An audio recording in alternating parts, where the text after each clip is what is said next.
In case you don't know, the Arcane book was released today. Yes, Ambessa Chosen of the Wolf by C.L. Clarke.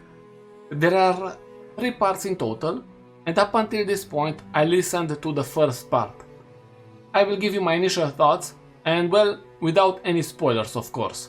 Maybe you are thinking to yourself, what do you mean you listened to it? Aren't you supposed to read it? It's a book. Well yes, but there is an option for you to purchase the audiobook, and I went for that because I still have to wait a long time up until the moment when I receive the physical copy of the book, right?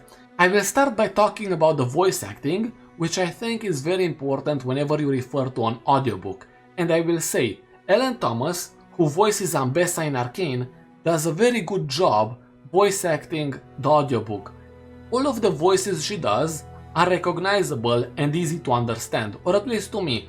I do not remember listening to a scene which was so hard for me to understand that I had to rewind and re-listen to that scene.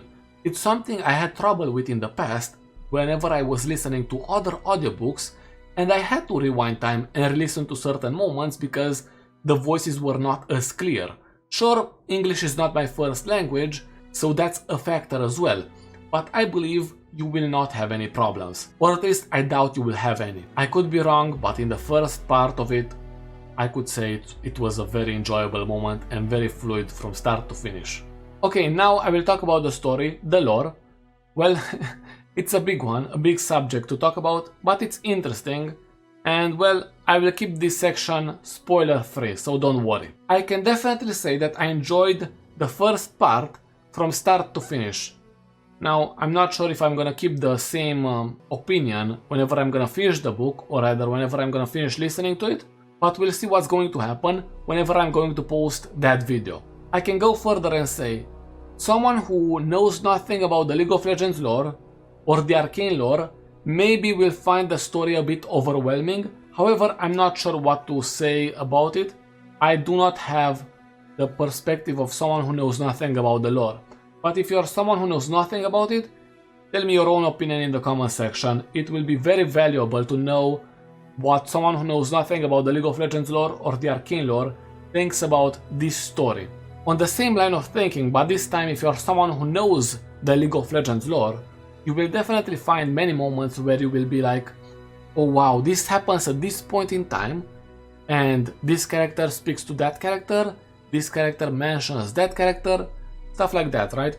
Maybe you can find other instances where you will be disappointed, but I can't really speak much on that, right? Because I'm not educated enough to speak on those subjects, and I haven't finished the book, right? I can also add to this by saying that people who watched Arcane, you will definitely look at some scenes, you will find familiarity, and you will think, now I want to see the 7-year time skip. I want to read about it, or I want to listen to it through an audiobook narrated by Ella Purnell, for example. With that being said, these are my initial thoughts, and you should give the book a try, in my opinion. It's up to you, right? On Audible, as far as I know, you can get the first month for free. But maybe you want to keep that month for whenever they release the Jinx book, if that's ever gonna happen. We'll see.